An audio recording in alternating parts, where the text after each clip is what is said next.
قرآن نہ بہت ساری چیزیں دلالت النص سے کرتا ہے. دلالت النص سمجھتے ہیں؟ نہیں سمجھتے تو بھی سمجھا دیتا ہوں انشاءاللہ. جب بھی کوئی بات، کوئی میسج ہمیں کسی کو ڈیلیور کرنا ہوتا ہے، کوئی میسج ہمیں کسی کو سمجھانا ہوتا ہے، تو ہم 4 طریقے سے اپنی بات دوسروں تک پہنچاتے ہیں. یہ اصول فقہ میں، فقہ کی کتابوں میں لکھا ہے کہ قرآن و حدیث سے مسائل 4 طریقوں سے اخذ کیے جاتے ہیں.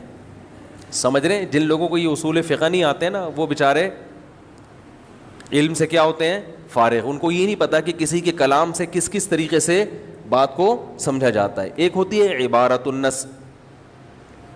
عبارت النص کا مطلب یہ ہوتا ہے کہ جو بات کہی جا رہی ہے، آپ جو میسج دینا چاہتے ہیں، بالکل اسی حساب سے آپ وہی کلام کر رہے ہیں. جیسے قرآن میں آتا ہے اقیموا الصلاۃ، نماز قائم کرو، تو یہ نص جو ہے یہ نماز کو سمجھانے کے لیے بتائی گئی ہے نا. کیا خیال ہے بھائی جان؟ تو الفاظ سے سمجھ میں آ رہا ہے اور مقصد بھی وہی ہے جو الفاظ سے ظاہر ہو رہا ہے. ایک چیز ہوتی ہے دلالت النص، کہ الفاظ میں اس کا ذکر نہیں ہے، الفاظ میں جس کا ذکر ہے اس سے یہ چیز سمجھ میں آ رہی ہے کہ جب یہ ہے تو وہ والی تو بطریق اولا ہوگی. جیسے قرآن میں آتا ہے وَلَا تَقُلْ لَهُمَا اُفٍّ، والدین کو اف بھی مت کرو. تو اللہ نے اس میں بتا دیا کہ جب اف کرنے پر پابندی ہے تو مارنا تو بطریق اولا حرام ہے. یہاں مارنے کا ذکر نہیں ہے. اب کوئی پاگل اٹھ کے کہ قرآن میں مارنے کا تو کہیں بھی نہیں ہے، اف کی بات ہے، تو ہم اسے کہیں گے تم قرآن حدیث کے علاوہ کوئی اور کام کر لو تو تمہاری صحت کے لیے زیادہ مفید رہے گا. یہ جو حدیث میں آتا ہے کہ انسان جب مر جاتا ہے تو 3 چیزیں باقی رہتی ہیں. ولد صالح یدعو لہ، نیک اولاد جو دعا کرے، علم ینتفع بہ، جو علم چھوڑ کر گیا ہے وہ، اور صدقہ جاریہ. اور کیا؟ صدقہ جاریہ. اسی طرح حدیث میں آتا ہے کہ صحابیہ نے عرض کیا یا رسول اللہ میری والدہ کا انتقال ہو گیا، کیا میں ان کے لیے صدقہ کروں؟ آپ نے فرمایا ضرور، تو ان کو فائدہ ہوگا. اب بعض حضرات اس پہ یہ اشکال کرتے ہیں کہ حدیث میں صرف میت کے لیے صدقے کا حکم ہے، کوئی اور نیکی کا حکم نہیں ہے. تو جتنا نبی نے کہہ دیا ہم اسی کو مانیں گے، جو نبی نے نہیں کہا ہم اس کو، یہ اپنی طرف سے بدعت ہے. قرآن اور حدیث کا انداز یہ ہوتا ہے کہ قرآن ہمیشہ جزیہ بیان کرتا ہے تاکہ اس سے اصول نکالے جا سکیں. سمجھ رہے؟ قرآن نے کہا اف مت کرو، یہ ایک جزیہ ہے، ایک آرڈر ہے، لیکن اس سے اصول کیا نکلتا ہے کہ جب اف جیسی تکلیف پہنچانا ناجائز ہے تو اف سے بڑی تکلیفیں تو بطریق اولا ناجائز ہوں گی. اس سے یہ اصول نکلتا ہے کہ جب صدقہ خیرات کرنا جائز ہے تو یہ ایک جزیہ ہے، اس سے اصول یہ نکلتا ہے کہ میت کے دنیا سے جانے کے بعد اس کو فائدہ پہنچانے کا سلسلہ ختم نہیں ہو جاتا، اور کسی انسان کے عمل کا مرنے والے کو فائدہ ہوتا ہے. یہ اصول سمجھانے کے لیے صدقے کی مثال دی گئی ہے. سمجھ رہے کہ نہیں سمجھ رہے؟ اس پر اور بہت کچھ ہے کہنے کے لیے بھی، چونکہ میرا ٹاپک نہیں ہے تو اس لیے میں تو ضمناً ایک بات آ گئی نا ایک اصول کے تحت، تو اس لیے میں نے بیان کر دی، ورنہ ایصال ثواب کے اور بھی دلائل ہیں. تو دلالت النص اف سے ثابت ہو رہا ہے کہ، اور ایک چیز ہوتی ہے اشارت النص اور ایک ہوتی ہے اقتضاء النص، کہ قرآن میں کوئی کلام ایسا ہے کہ وہ کلام اس وقت تک صحیح قرار دیا نہیں جا سکتا جب تک ایک دوسری بات بھی اس کے ضمن میں آپ صحیح نہ مان لیں. اس کو اقتضاء النص کہتے ہیں. اور ایک چیز ہوتی ہے اشارت النص. یہ ٹاپک نہیں ہے، اصل جلدی سے لپیٹ رہا ہوں تاکہ جو اصل کرنے کی بات ہے وہ رہ نہ جائے. اشارت النص کا مطلب یہ ہے کہ نص کے جو قرآن یا حدیث کے جو الفاظ ہیں وہ الفاظ لانے سے مقصد یہ نہیں تھا، لیکن انہی کے الفاظ سے اشارہ دوسری طرف بھی مل رہا ہے. جیسے امام حنیفہ رحمہ اللہ نے استدلال کیا کہ جب آپ کے ملک پہ غیر مسلم حملہ کر کے قبضہ کر لے اور آپ ہجرت کر کے وہاں سے نکل جائیں تو غیر مسلم ریاست اور ان جو ہے وہ آپ کی پراپرٹی کی مالک بن جائے گی. یعنی وہ اگر قبضہ کر لے اور حکومت کی تحویل میں چلی جائیں وہ ساری کی ساری چیزیں, تو مل کے ٹرانسفر ہو جاتی ہے. اور اس کی دلیل کیا دی جاتی ہے؟ قرآن میں آتا ہے للفقراء المہاجرین, زکوٰۃ ان فقیروں کا حق ہے جنہوں نے ہجرت کی ہے. حالانکہ وہ سارے فقیر, بولو بھائی, نہیں تھے, لیکن قرآن کہہ رہے جب ہجرت کر کے آ گئے, اپنا مال وہاں چھوڑا اور غیر مسلموں کا اس پہ قبضہ ہو گیا, تو وہ ان کو قرآن فقیر کے لفظ سے تعبیر کر کے یہ شو کر رہا ہے, یہ اشارہ کر رہا ہے کہ یہ پراپرٹی ان کی ملکیت سے نکل گئی, اب اس میں وراثت کے حکام جاری نہیں ہوں گے. حالانکہ یہ آیت جو لائی گئی ہے یہ بتانے کے لیے کہ زکوٰۃ کس کس کا حق ہے, فقیروں کا حق ہے. اصل مقصد یہ بیان کرنا ہے, لیکن فقیر کے لفظ سے اشارہ مل رہا ہے کہ یہ ملکیت, یہ پراپرٹی ان کی ملکیت سے, بول لو نا کیا جا رہا ہے, یہ ٹیکنیکل پوائنٹ کی باتیں صرف سمجھانے کے لیے, اصل موضوع میرا یہ نہیں آتا, اس پر کبھی کسی اور وقت بیان کریں گے انشاءاللہ. صلو علی الحبیب. تو یہ جو بات ہے کہ قرآن مجید نے وثیابک فطہر, لباس کو حکم دیا کہ پاک رکھو, تو اس سے صاف پتہ چلتا ہے صرف لباس مراد نہیں ہے کہ جب اللہ باڈی کے اوپر جو چیز 24 گھنٹے رہتی ہے اس پہ گندگی برداشت نہیں کرتے, تو آپ کی باڈی پہ گندگی برداشت بالکل بھی نہیں ہو سکتی.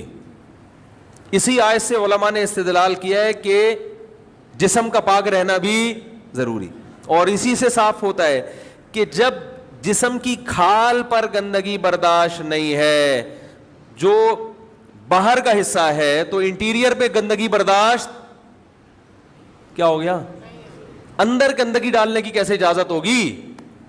کتے بلی کھانے کی کہاں سے اجازت ہوگی؟ کھانا گندا کھانے کی کہاں سے اجازت ہوگی؟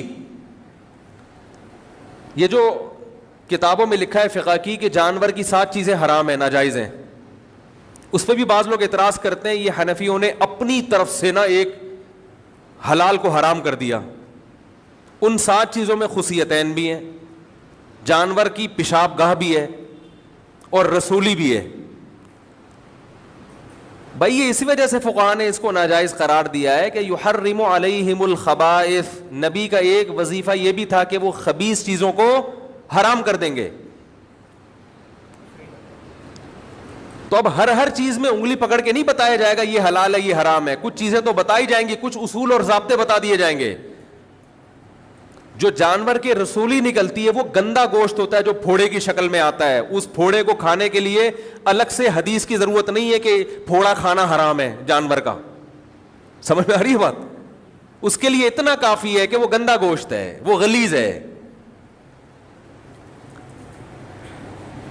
اسی طرح یہ جو خصیتین ہیں یہ بھی پیدا کرتے ہیں گندگی کو.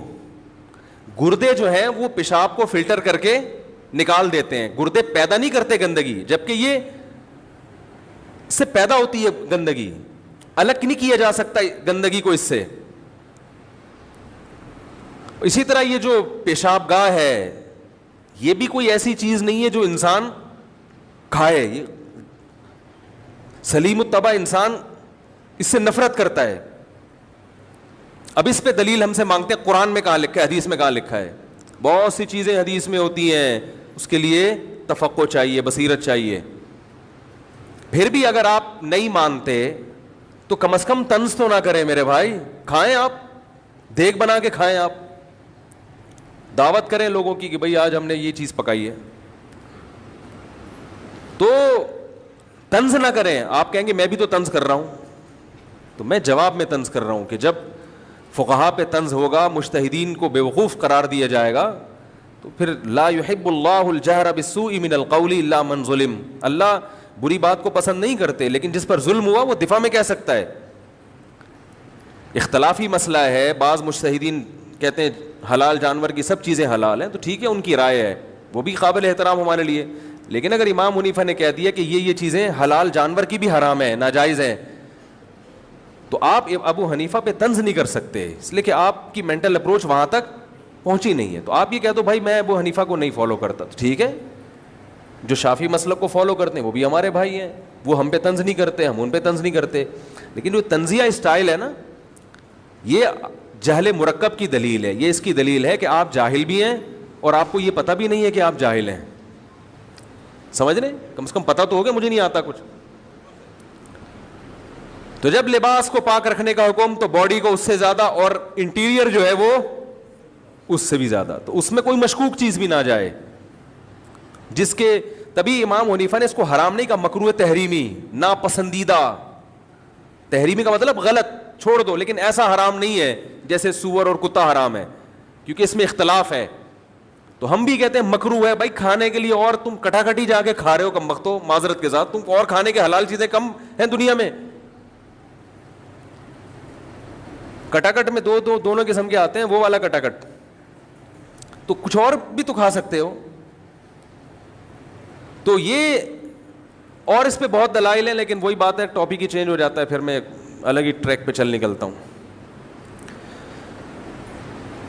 وہ ایسا ہی ہے جیسے آپ لاہور جا رہے تھے, راستے میں پانی کے لیے اترے, اتنا دور چلے گئے کہ سرگودا پہنچ گئے آپ, تو بھائی قریب میں مل گیا تو ٹھیک ہے, نہیں تو واپس آؤ, بیٹھ جاؤ ٹرین میں. تو کوشش میں اب بھی یہی کروں گا جو ٹاپک ہے اس کو لے کے چلوں. دائیں میں تھوڑا بہت گئے تو واپس ٹرن مارا کھڑکی سے دوبارہ داخل, پھر آگے چلے. تو گند کھانے کی بالکل بھی اجازت نہیں ہے. یہی وجہ ہے, دیکھو قرآن میں کہیں نہیں لکھا کہ دانتوں کو صاف کریں. میرے علم میں نہیں ہے کہ قرآن میں اللہ نے حکم دیا اے نبی اپنے دانتوں کو ہر وقت صاف رکھیں. لیکن جب رسول اللہ صلی اللہ علیہ وسلم نے جان لیا کہ اللہ کپڑوں میں گندگی برداشت نہیں کر رہے, تو باڈی میں کیسے ہوگی, اور پھر منہ تو جسم کے اندر کا حصہ ہے, اس کو تو اور صاف رکھنا ہے. اتنی کثرت سے مسواک, اتنی کثرت سے, سونے سے پہلے مسواک, صبح اٹھتے ہی سب سے پہلا کام کیا ہے, مسواک. ہر وقت رسول اللہ صلی اللہ علیہ وسلم کے دانت چمک رہے ہوتے تھے. جسم کی صفائی کا اتنا خیال کیا. پہلے زمانے میں کرتے نہیں ہوتے تھے, غربت تھی, ایک چادر اوڑھ لی.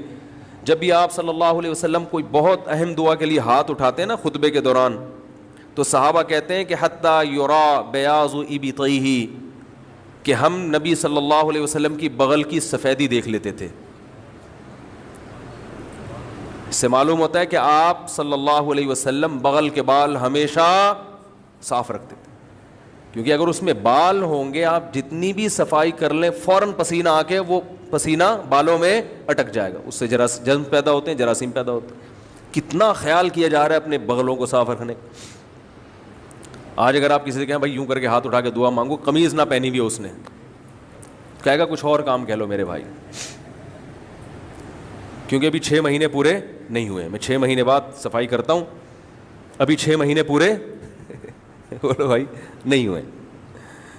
ہمارے حضرت تو بہت صاف ستھرے تھے, تو حضرت کے ہاں زمیندار تھے حضرت, تو ایک ٹریکٹر خراب ہو گیا نا, تو وہ حضرت فرماتے ہیں وہ میں نے مزدور کو دیکھا, ہمارے حضرت کی تو صفائی ایسی تھی جو آپ تصور نہیں کر سکتے. وہ تو گندگی دیکھ کے ان کے باقاعدہ طبیعت خراب ہوتی تھی, باقاعدہ. وہ تو گندگی برداشت نہیں ہوتی تھی ان سے, وہ تو طبیعت خراب ہو جاتی تھی ان کی.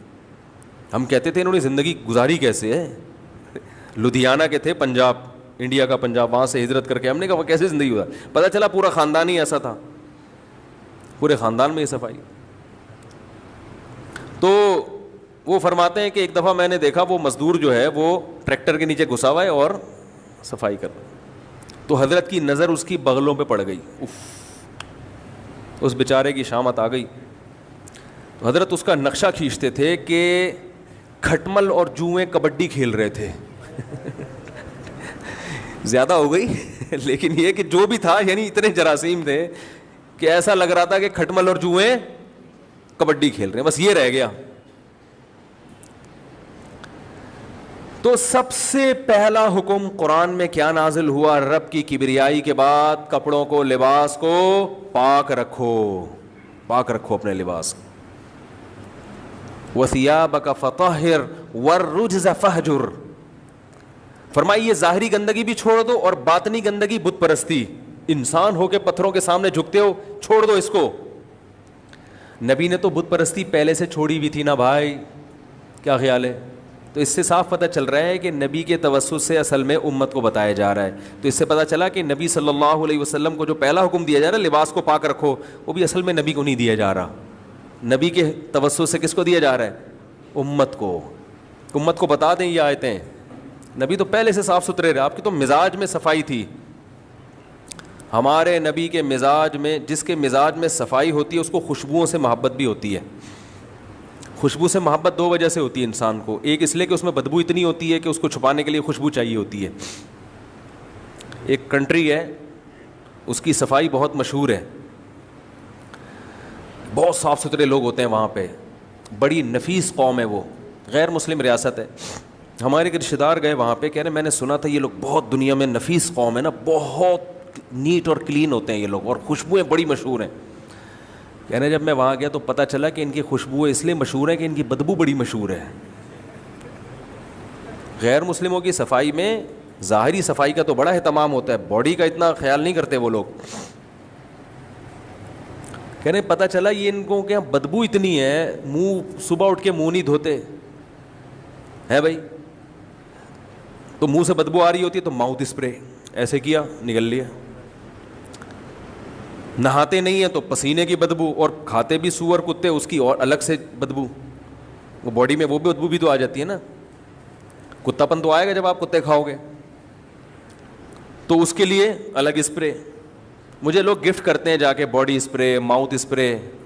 میں حیران ہوتا ہوں یار باڈی میں بدبو کہاں ہوتی ہے کہ جو ہم اسپرے کریں یار اس پہ. وہ کہہ رہے یہ بدبو ختم کرے, بدبو اللہ نہ کرے یار ہماری باڈی میں, اللہ نہ کرے بدبو ہو تو ہم نہ کے نہائیں گے. بدبو کو ختم کرو نا. کچرا کے ڈھیر میں بدبو آ رہی ہے تو آپ نے وہاں لا کے مشک عنبر لا کے پھینک دی, ارے وہ کچرا صاف کرو وہاں سے. پھر آپ گملے لگاؤ, اس میں گلاب کے پھول بھی لگاؤ, اور آپ اس میں چمیلی بھی لگاؤ, رات کی رانی بھی لگاؤ, پھر مزہ آئے گا. کچرے کے ڈھیر میں رات کی رانی اس لیے لگا دی تاکہ یہ بدبو چھپ جائے. تو اس کا مطلب آپ نفیس نہیں ہیں, آپ یعنی بہت ہی وہ ہیں, اتنے گندے ہیں معذرت کے ساتھ. آپ نہیں, اگر آپ ایسا کریں تو, اور مجھے پتہ ہے آپ ایسا نہیں کرتے. آج میں نے دیکھا ہے گھروں میں بعض خواتین ایسا کرتی ہیں, بچے کی وہ اس نے پیشاب کر دیا, اسمیل آ رہی ہے, ایک اسپرے مارا ایئر فریشنر. اور یار اس سے تو اور معاملہ خراب اس لیے ہو رہا ہے کہ یہ بدبو تو آپ نے دبا دی, پہلے کم از کم احساس تو تھا نا انسان کو. جو جرمز پھیلے ہوئے ہیں احساس تو ہے, تو تھوڑا احتیاط کر لے گا, ادھر نہیں ادھر بیٹھ جائے. آپ نے تو اس کو بالکل گلا گھونٹ کے مار دیا, دبا دیا, مارا نہیں ہے. تو یہ اسلام نہیں ہے. ہمارے نبی صلی اللہ علیہ وسلم ہر وقت دانتوں کو صاف مسواک سے, چمکتے ہوئے دانت, اور آپ صلی اللہ علیہ وسلم کے دانتوں کے درمیان قدرتی خلا بھی تھا. آپ صلی اللہ علیہ وسلم بے انتہا, حتیٰ کہ کچا پیاز نہیں کھاتے کہ بو آتی ہے اس میں. اس کے بعد خوشبو کا اتنا استعمال, اس صفائی کے بعد, حالانکہ صفائی کے بعد تو ویسے ہی, اور آپ کے پسینے میں ویسے ہی خوشبو تھی, اس کے بعد خوشبو کا اتنا استعمال, کیونکہ نبی نے دنیا کی طرف رغبت نہیں کی. آپ صلی اللہ علیہ وسلم کا بستر کوئی لگژری نہیں تھا, گھر لگژری نہیں تھا, ایک پیالہ لٹکا ہوا ہے, اسی میں کھانا بھی, اسی میں پینا بھی, سب کچھ اسی میں. اور بستر کیا ہے, وہ کھجور کی چھال بچھائی ہوئی ہے. تو دنیا سے بے رغبتی. کھانا ایک وقت کا ملا تو 2 وقت کا ناغا, اور وہ ملا کیا, کھجور ہے تو 40 دن کھجوری کھا رہے ہیں, جو کی روٹی کھا رہے ہیں, بہت سادگی. لیکن آپ صلی اللہ علیہ وسلم نے دنیا کی 2 چیزوں کو خوب جمع کیا. آپ نے فرمایا حبب الی النساء والطیب, اللہ نے میرے دل میں عورت کی محبت ڈال دی, نکاح کی محبت اور خوشبو. کیونکہ جب انسان دنیا سے دور بھاگتا ہے تو شادی بیاہ سے بھی دور. کہہ رہے 4 مہینے کے لیے جاؤ, سال لگاؤ تبلیغ میں, مدرسے میں وقت لگاؤ, اللہ اللہ کرو, کیا ابھی بچوں کے بکھیڑے, ٹینشن کیا ہے, ابھی ایک شادی ہوئی نہیں تو دوسری کر کے بیٹھ گیا. اس مفتی کو دیکھو, شادی شادی شادی شادی لگا کے رکھا ہوا ہے. جب میں نے کی نا ایک دفعہ جب میری شادی ہوئی تھی تو میرے گھر کے باہر, اچھا میرے بچے بھی تھے ماشاءاللہ پہلے سے, تو میرے گھر کے باہر گاڑیاں, جو سسرال والے, وہ میں نے دعوت کی تھی تو وہ ولیمے کی نا, تو سسرال والے وہ گاڑیاں لگی ہوئی ہیں, دیگیں شیگیں آ رہی ہیں. تو ایک بڑے میاں آئے, وہ آئے وہ کہنے لگے امام صاحب کے گھر کے باہر یہ رش کیسا لگا ہوا ہے. وہ تیسری تھی میری, اور بچے بھی تھے میرے پہلے سے ماشاء اللہ. تو انہوں نے کہا امام صاحب نے شادی کی ہے. ایسے سر پکڑ کے نا یوں, اور پھر غصے میں کانپ رہے ہیں, کہہ رہے ہیں ممبر پہ بیٹھ کے بولتے ہیں دنیا مسافر خانہ ہے. ایسے کانپ رہے ہیں باقاعدہ, کہہ رہے ہیں ممبر پہ بیٹھ کے بولتے ہیں دنیا مسافر خانہ. اور حرکتیں دیکھو, حرکتیں, بچے دیکھو ان کی, اور شادیوں پہ شادیاں کرے چلے آ رہے ہیں. تو جو مجھے بچانے والا تھا نا, پوری ان کی نقل کھینچ کے بتا رہا تھا. وہ بات کا ان کا اسٹائل بھی اسی طرح کا ہے. کہہ رہے ہیں ممبر پہ بیٹھ کے بولتے ہیں دنیا مسافر. مقصد ان کا یہ تھا کہ ادھر عیاشیاں لگی ہوئی ہیں, ادھر ممبر پہ آخرت جنت جہنم ہے. پلاٹ نہیں خریدو, مکان نہیں بناؤ. مکان تو بناؤ, میں نہیں, وہ چند شرطوں کے ساتھ جو میں کہتا ہوں, لیکن دل نہ لگاؤ دیواروں سے, اینٹوں سے, اور شادیوں پہ شادیاں. اور شادی بھی کنواری سے کی. تو پہلے میری 2 طلاق یافتہ تھیں, تو پھر جب کنواری تو کنواری کا سن کے میں نے کہا ان کو اٹیک وٹیک نہ ہو جائے, لے جا بھائی گھر میں, مری مر آ جائیں گے خام خمیں. تو ایسے لوگوں سے مجھے بہت واسطہ پڑتا رہتا ہے. وہ ایک صاحب کہنے لگے, بہت چھوڑے ابھی قصے ہو جائیں گے پھر یار, جو ٹاپک ہے وہ رہ جاتا ہے. تو نبی صلی اللہ علیہ وسلم نے فرمایا حبب الی النساء والطیب, 2 چیزیں اللہ نے میرے دل میں ڈال دی. نکاح کثرت سے کروں گا, اچھا رشتہ. جہاں بھی نبی صلی اللہ علیہ وسلم کو نکاح کا پیغام آیا اور آپ کو مناسب لگا, آپ نے ہاں کیے. حالانکہ کھانے کو روٹی نہیں ہے گھر میں. وجہ اس کی یہ ہے کہ یہ عمل دیکھنے میں شہوت پرستی لگتا ہے, حقیقت میں شہوت پرستی نہیں ہے, یہ عیاشی نہیں ہے. اگر یہ عیاشی ہوتی تو ہمارے سابق صدر زرداری کی 4 کم از کم بیویاں ابھی موجود ہوتی, شیخ رشید کی 4 ہوتی, اور جتنے ہمارے سیاسی لوگ ہیں جن کو اللہ نے بہت وسائل دیے ہیں, وہ سب 4 رکھتے. ان کو پتہ ہے وہ تو ایک کے انتقال کے بعد پتہ نہیں ان کو غم ہوا ہے خوشی ہوئی ہے, تو اللہ ہی بہتر جانتا ہے. لیکن وہ تو کہتے ہیں یار دوبارہ ایک شادی کے لیے تیار نہیں ہے وہ, کہ جان چھوٹ گئی ہے پھر ٹینشن. تو جو مجھے آ کے کہتا ہے نا کہ یہ عیاشی, میں کہتا ہوں آپ بھی کر لو. کھانے میں تو بڑی عیاشی کرتے ہو, ہمارے نبی نے جو کی روٹی کھائی ہے, آپ کبھی نلی نہاری کھا رہے ہو, کبھی مغز نہاری کھا رہے ہو, کبھی بیف بریانی. بیگم آج چکن پکاؤ, بیف کھا کے دل بھر گیا ہے, اب شامی چھوڑو بیگم چپلی کباب بناؤ, روزانہ ذائقہ چینج.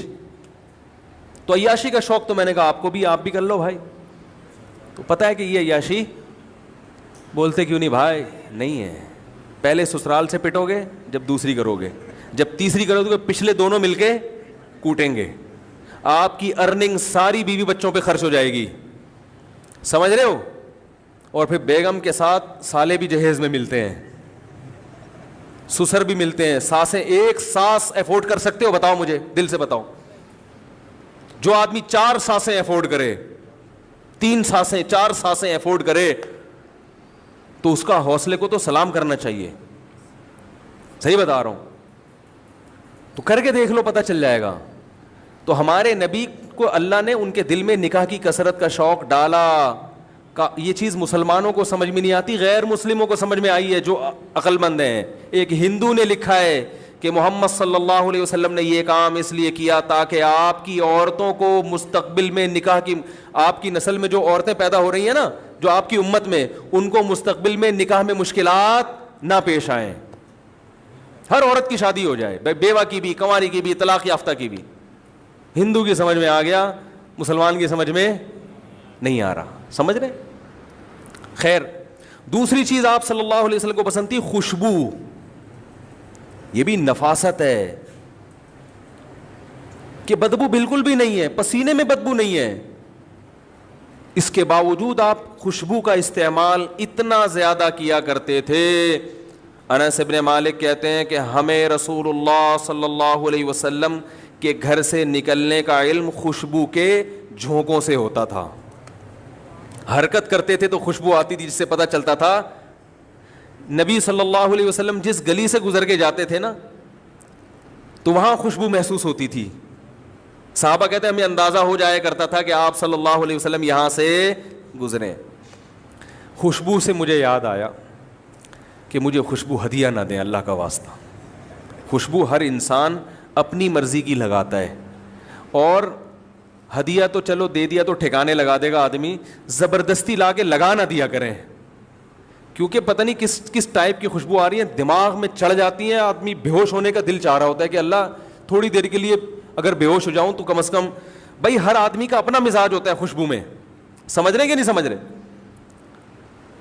یہ ایک دو بڑے بڑے علماء ہیں, ان کی طرف سے بھی شکایت ملی, کہہ رہے ہیں یار لوگ خوشبوئیں لا کے زبردستی کہہ رہے ہیں ہمارے پاس تھیلوں کے تھیلے جمع ہو گئے گھر میں, اور بعض زبردستی لگاتے ہیں, اس کے آدھے گھنٹے بعد چھینکیں شروع, کیونکہ آج کل دیسی خوشبوئیں اچھی والی نہیں آ رہی ہیں, اکثر خوشبوئیں الکوہلک ہیں.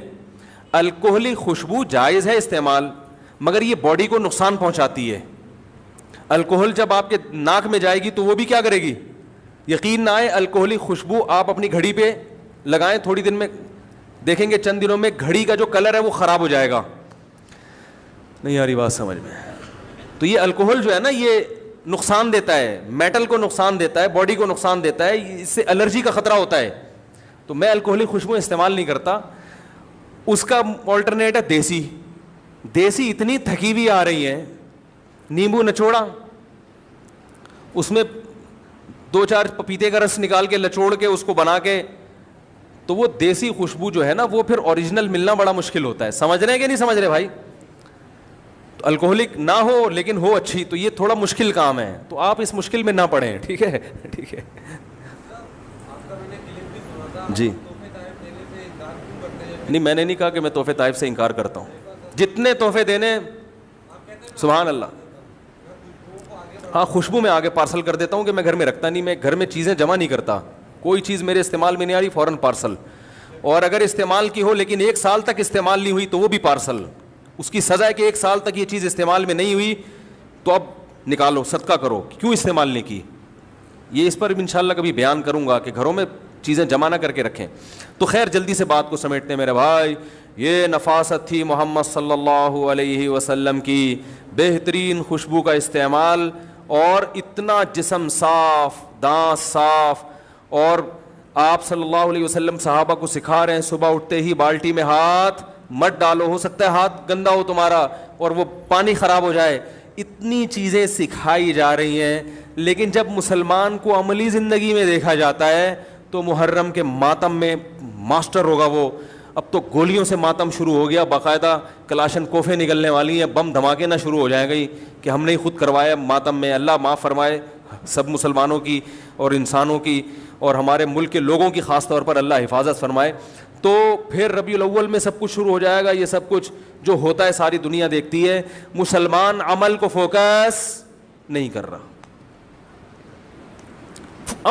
عمل میں زیرو ہے. تکلیف دوسروں کو, کوئی ایسا عمل نہ کہ جس سے دوسروں کو تکلیف نہ ہو, ہر وقت اس کا خیال. بھائی تہجد پڑھی جا رہی ہے تو اس بات کا اہتمام کہ امی عائشہ کی آنکھ نہ کھل جائے, اپنی زوجہ کی آنکھ نہ کھل جائے. تہجد میں اس کا خیال کیا جا رہا ہے. نبی صلی اللہ علیہ وسلم کی سیرت سے ہمیں یہ پتہ چلتا ہے. اور آپ بھونپو لے کے دوسروں کے گھروں پہ کیا کر رہے ہیں, سارا دن کان بجتے رہتے ہیں انسان کے. ہمارے مسجد کا باہر کا اسپیکر بند ہے نا, باہر کا اسپیکر بند ہے نا. ہاں میں نے بند کروایا یہ, میں نے کہا ایسا نہ دوبارہ کھول دیا. کئی دفعہ کمیٹی میں بات ہوئی کہ باہر کا اسپیکر آن کرنا چاہیے. میں نے کہا جو اپنے گھر میں بیٹھا ہے میں اپنی بات اس کے کان میں کیوں ٹھونسوں بھائی, سکتا ہے وہ نہ سننا چاہ رہا ہو, جو سننا چاہ رہے ہیں ان تک آواز پہنچے بس. وہ بھونپو لے گئے. ہم جب چھوٹے تھے تو کرکٹ, ابھی آفریدی سے میری ملاقات ہوئی اسی ہفتے, وہ تبلیغ میں نکلے ہوئے تھے وہاں جامع کے قریب ہی, تو وہ کرکٹ پہ گپ شپ ہو رہی تھی. وہ انہوں نے کسی نے مجھ پہ اشکال کیا کہ مفتی صاحب آپ نے بیان میں ایک دفعہ شاہد آفریدی صاحب کا نام لیا اور آپ کو نام ہی نہیں آ رہا تھا, تو ہم بڑے بدگمان ہوئے آپ سے کہ آپ شاید ڈرامہ تو نہیں کر رہے, اتنے مشہور کھلاڑی کا آپ کو نہیں پتا. میں نے کہا اللہ کی قسم میں ڈرامہ نہیں کر رہا تھا. تو وہ شاہد آفریدی بھی بیٹھے ہوئے تھے, ابھی 2 دن پرانی بات ہے. تو میں نے کہا اصل میں ہوا یہ تھا, میں ان کو بتایا کہ ہم کرکٹ کھیلا کرتے تھے, وہ بھونپو لے کے بیٹھتے تھے رات کو نا, کھیلتے بھی تھے اور پھر وہ دیکھتے بھی تھے. جب اپنی باری نہیں ہوتی تو دیکھ رہے ہوتے تھے, تو وہ نہیں پوں بجا رہے ہوتے ہیں لڑکے. تو میں نے کہا جب ہم دین کی طرف آئے کالج چھوڑ کر, تو یہ ساری حرکتوں سے ہم نے توبہ کر لی. جب توبہ کی ہے تو پھر نسیہ منسیہ ہو گیا, بالکل وہ فائلیں لپیٹ دیں, تو میں نے کہا مجھے پھر اس زمانے کے جو کھلاڑی تھے ان کے تو نام معلوم ہے, اس کے بعد کون آیا کون گیا مجھے اس کا واقعی نہیں پتا. تو یہ میں نے ڈرامہ نہیں تھا, واقعی مجھے نہیں پتا تھا. تو اس لیے یہ کوئی اس کی بات نہیں ہے کہ آپ اتنے مشہور آدمی نہیں ہیں, یہ میرے نالائق ہونے کی دلیل ہے کہ مجھے پتہ ہی نہیں تھا. تو اسی پہ وہ بات یاد آئی کہ وہ بھونپو, ہم اس کو بھونپو کہتے تھے, آج کل پتہ نہیں کیا کہتے ہیں لوگ اس کو. تو بھونپو لے کے نا لوگوں کے گھروں میں دین کے نام پہ بجایا جا رہا ہوتا ہے. یہ جو صبح سحری جگانے کے لیے آتے ہیں, ان کی محنت اللہ قبول کرے, لیکن ان سے کہو بس اکیلے میں نہیں ملنا, جب بھی ملیں 4 آدمیوں کے ساتھ ملیں. رمضان میں 2-2:30 بجے تو انسان جا کے سو رہا ہوتا ہے اور 3 بجے یہ جگانے آ جاتے ہیں, اور وہ اتنی پوری پاورفل آواز کے ساتھ. تو بھائی یہ تو ایذائے مسلم ہے. آج کل العالم والی گھڑیاں ہیں, ہر آدمی, اب آپ ان کو کچھ چھیڑے نہیں, جا کے آرام سے محبت سے سمجھا دیں, ٹھیک ہے, نہیں تو برداشت کریں, اور کیا ہے, ٹھیک ہے. تو الارم والی گھڑیاں ہیں, سب کو پتہ چل جاتا ہے کس وقت اٹھنا ہے. کوئی 3 بجے اٹھے گا, کوئی 3:30, کوئی 4 بجے, کوئی 5 بجے. تو آپ سب کو 3:30 بجے آ کے ڈھم ڈھماڈم ڈھول بجا رہے ہیں اور وہ اٹھا رہے ہیں. تو میرے بھائی مسلمان میں اس چیز کا خیال نہیں ہے. دوسرے کو تکلیف سے بولو بھائی بچانا. کسی کو آپ نے ٹائم دیا, اگر آپ نہیں مل سکتے تو آپ کی ذمہ داری اسے کال کر کے اطلاع دیں پیش کی کہ بھائی میں نے آپ کو ٹائم دیا تھا لیکن میں اب گھر پہ نہیں ہوں, آپ نہ آئیں, آپ دفع ہو جائیں, ٹھیک ہے. اللہ تعالیٰ سمجھنے کی عمل کی توفیق عطا فرمائے.